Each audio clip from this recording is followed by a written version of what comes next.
Did you know that 85% of your professional success has nothing to do with your technical knowledge? Hello, friends, and welcome back. I'm glad you're here.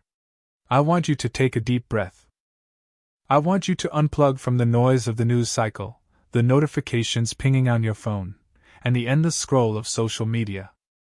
For the next little while, I want us to go on a journey inward.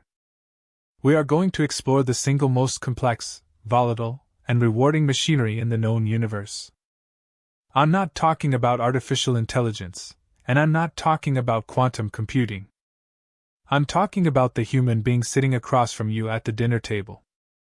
I'm talking about the boss who drives you crazy, the client who won't sign the deal, and the reflection you see in the mirror every morning. Today, we are diving into a text that is often misunderstood. It's a book that sits on millions of shelves, sometimes gathering dust, sometimes viewed as a relic of a bygone era. I'm talking, of course, about Dale Carnegie's How to Win Friends and Influence People. But, and this is a big but, we are not looking at this as a collection of cheap parlor tricks to manipulate people. We are looking at this through the lens of a recent, profound re-examination of the text, specifically the Vietnamese edition known as Dac Nan Tom, which reframes these concepts not as tactics, but as a philosophy of the heart. We are going to break down the first massive chunk of this wisdom, covering the foundational arguments, the science of criticism, and the desperate, gnawing hunger for appreciation. And I promise you, by the end of this episode, you are going to look at your interactions with other human beings in a completely different light. Let's start with a number. 85. Keep that number in your head. We live in a world that is obsessed with technical proficiency. We spend years in university learning how to code, how to calculate load-bearing walls, how to interpret tax law, or how to perform surgery. We assume that if we are the smartest person in the room, if our technical IQ is off the charts, success is inevitable. But Carnegie starts his thesis by shattering that illusion. He cites a study from the Carnegie Institute of Technology that reveals a success formula that is frankly terrifying if you've spent your whole life just studying textbooks. The study found that only 15% of a person's financial and professional success is due to technical knowledge. 15%. That's it. The other 85%? That comes from what Carnegie calls human engineering. It's your personality. It's your ability to lead. It's your capacity to arouse enthusiasm in other people. Think about that for a second. Think about the most brilliant engineer you know who is currently stuck in a mid-level position because nobody wants to work with them. Now think about that manager who maybe isn't the best coder, but who can rally a team to walk through fire to meet a deadline. That is the 85% in action. And the tragedy, the absolute tragedy that Carnegie identifies is that while this is the most critical skill for navigating life, it is the one subject that our traditional education system completely ignores. We are taught about the anatomy of a frog, but we aren't taught the anatomy of a conversation. Now, before you get cynical and think, okay, so this is a book about how to fake it, how to smile and schmooze your way to the top, I want to stop you right there. This is where the modern perspective, particularly the insights from the Vietnamese introduction by First News, becomes so vital. They argue that Dac Nan Tom isn't about superficial pleasing. It's about character formation. It's about a concept they call heart, vision, and talent. If you apply these principles just to get something out of someone, you are a manipulator, and you will eventually be found out. But if you apply them because you genuinely want to build a win-win scenario, where you help someone else grow while you grow yourself, then you are practicing high-level human leadership. This isn't a bag of tricks, it's a way of life. It's about aligning your internal values with your external behavior. So, where did this Bible of social interaction come from? It wasn't written overnight.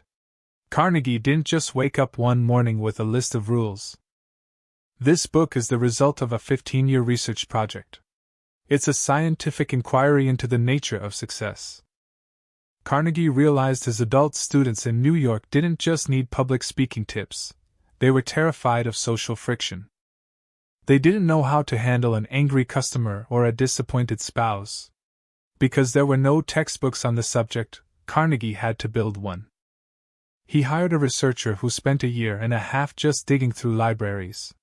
They read everything. And I mean everything.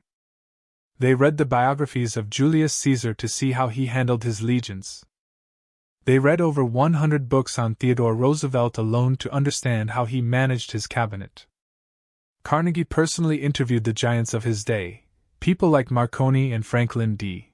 Roosevelt, asking them, "How do you do it? How do you handle people?" But the real laboratory wasn't the library. It was Carnegie's classroom. This is what makes the book so visceral.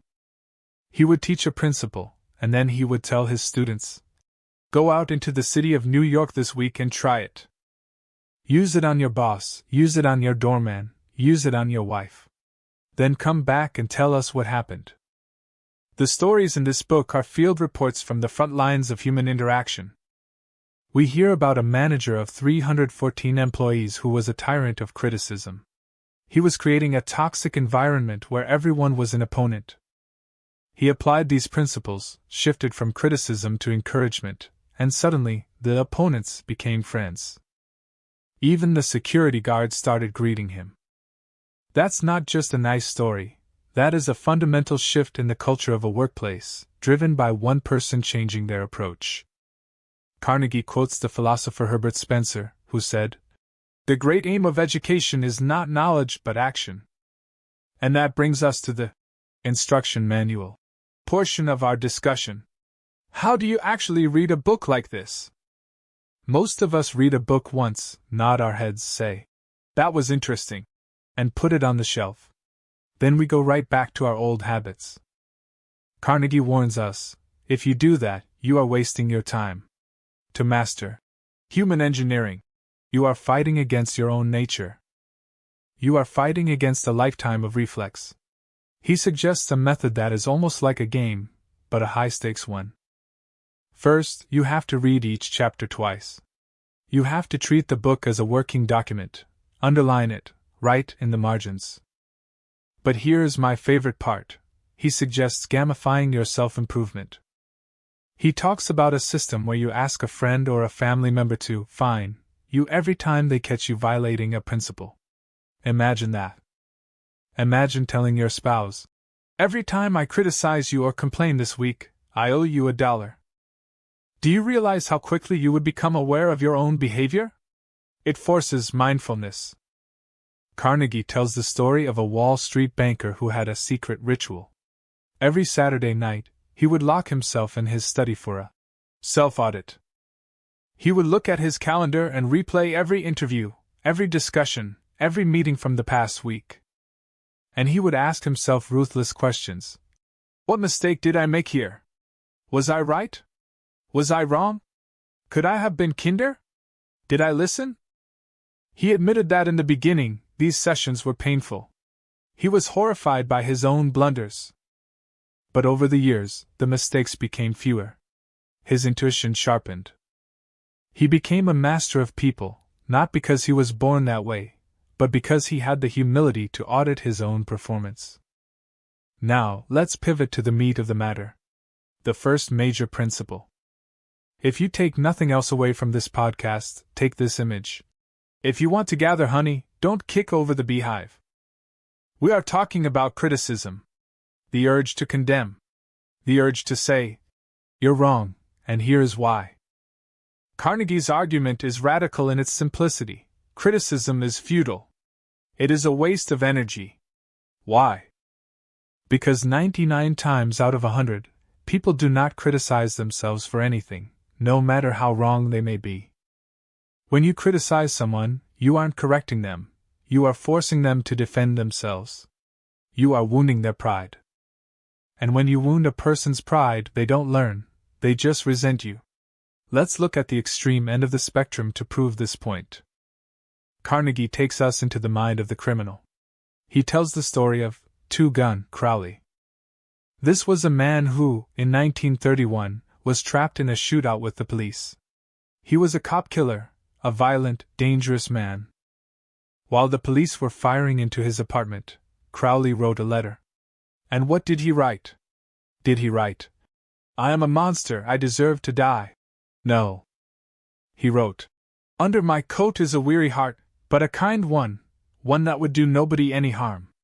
A few weeks later, he went to the electric chair.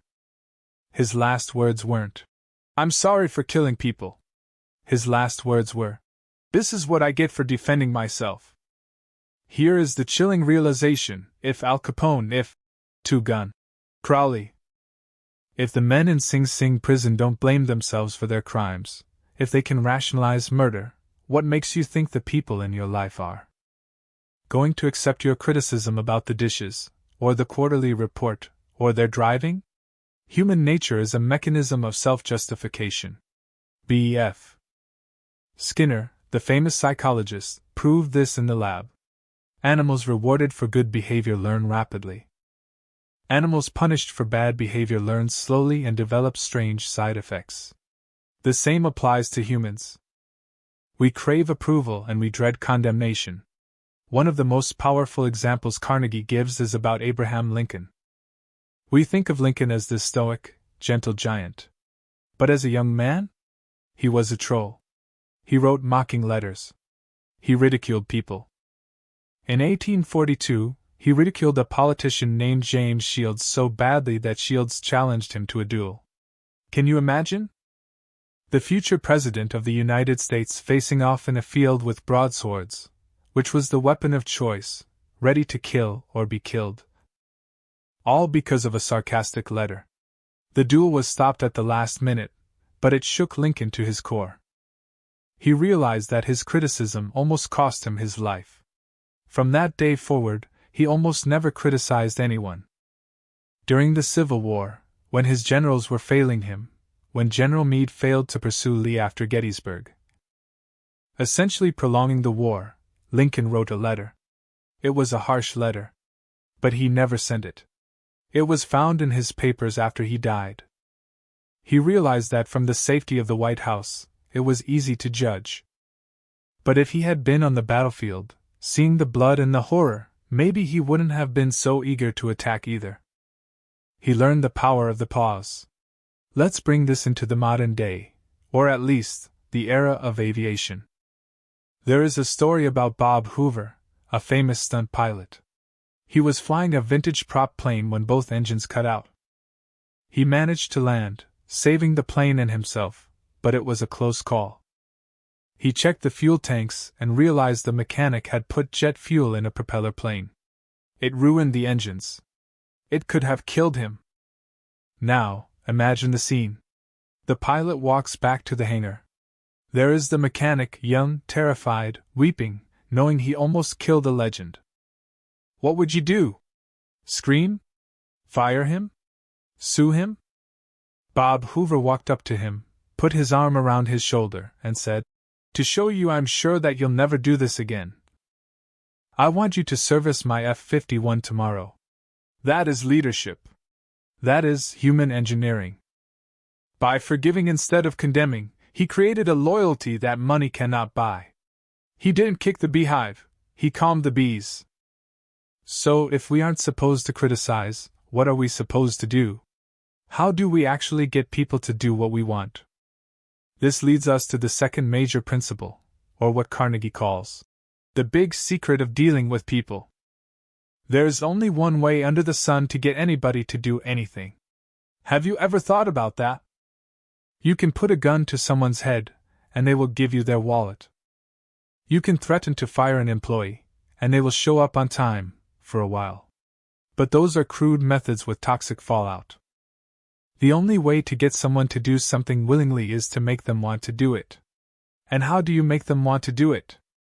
You have to give them what they crave. And I use the word crave deliberately. Sigmund Freud said the two primary drivers of human behavior are the sex urge and the desire to be great. John Dewey, the American philosopher, said the deepest urge in human nature is the desire to be important. William James said it is a craving to be appreciated. It is a gnawing, spiritual hunger. We feed our children food to keep their bodies alive, but how often do we feed their self-esteem? We starve the people around us of the one thing they desire more than anything else, the feeling of importance. Why do you think people wear expensive clothes? Why do we drive cars we can't afford? Why do we brag about our children? Why did George Washington want to be called His Mightiness? Why did a grocery clerk named Abraham Lincoln study law books at the bottom of a barrel by candlelight? It wasn't for the money. It was for the feeling of importance. Carnegie even suggests that some people go insane, literally losing their minds, because in their insanity, they can find the feeling of importance that the real world denied them. They retreat into a fantasy where they are queens or millionaires. If people are willing to lose their minds to feel important, imagine what you can achieve if you can give them that feeling while they are still sane. This brings us to Charles Schwab. Now, in the early 20th century, Charles Schwab was one of the very first people in America to be paid a salary of over $1 million a year. That is an astronomical amount of money for that time. Why was he paid that much? Was he the best steel manufacturer? No. Schwab admitted that many of the men working under him knew more about steel than he did. He was paid $1 million a year for one reason: his ability to deal with people. And what was his secret? He said, "I consider my ability to arouse enthusiasm among my people the greatest asset I possess." He had a simple rule: be hearty in your approbation and lavish in your praise. When he liked something, he was vocal about it. When he disliked something, he didn't criticize, he just focused on what was done right. He believed that there is nothing that kills the ambitions of a person as quickly as criticism from a superior. Think about the difference between flattery and appreciation. This is a crucial distinction that the book makes, and one that the Vietnamese edition emphasizes heavily. Flattery is cheap. It is insincere. It comes from the teeth out. Appreciation comes from the heart out. Flattery is telling a person what they think of themselves. Appreciation is noticing something specific, something real, and valuing it. If you try to use flattery, you will fail. It's like counterfeit money: eventually, someone will catch you passing it. But if you take the time to actually look at a person, to see the work they are doing, to understand the burden they are carrying, and you offer a sincere word of praise, that is magic. Carnegie tells a heartbreaking story at the end of this section called Father Forgets. It's a short essay by W. Livingston Larned. It describes a father standing by his sleeping son's bed. The father is overcome with remorse. He realizes that all day long, he had been snapping at the boy. Stand up straight. You didn't brush your teeth. You spilled your food. The father realizes he was measuring his young son by the yardstick of his own adulthood. He was expecting perfection. But looking at the sleeping boy, he sees the innocence, the love, the vulnerability. He realizes that his criticism was slowly crushing the boy's spirit. He vows, in that dark room, to change. To stop being a critic and start being a father. That is the essence of this first chunk of the book. It is a call to wake up. We are walking through a world of people who are desperate for validation. Your spouse, your children, your employees, the barista who makes your coffee, they are all fighting a hard battle. They all have a weary heart, like Two Gun Crowley, or a hunger for importance like Lincoln. The science is clear: criticism shuts people down. It triggers defensive walls. Appreciation opens them up. It unlocks that latent power that William James talked about. So, here is your challenge. We aren't just listening to a podcast, we are doing human engineering. For the next 24 hours, I want you to try an experiment. I want you to suppress the urge to criticize, no matter how justified you feel. If someone cuts you off in traffic, let it go. If your partner forgets to take out the trash, don't make a snide comment. Instead, I want you to find 3 opportunities to offer sincere, specific appreciation. Not, "Good job," but, I really appreciated how you handled that phone call, you were so patient. Or, thank you for making dinner, the sauce was incredible. Watch what happens. Watch the light come into their eyes. Watch the tension leave their shoulders. You aren't just being nice. You are tapping into the 85% of success. You are winning friends. You are influencing people. But more importantly, you are becoming the kind of person who brings light into a room rather than darkness. This is just the beginning. We have only scratched the surface of the first 25 pages or so. As we go deeper into this book, we are going to learn how to make people like you instantly, how to win people to your way of thinking, and how to change people without giving offense. But it all starts here. It starts with the decision to stop kicking the beehive and start satisfying the hunger for importance. Thank you for listening. Go out there and be an engineer of the human heart. I'll see you in the next episode.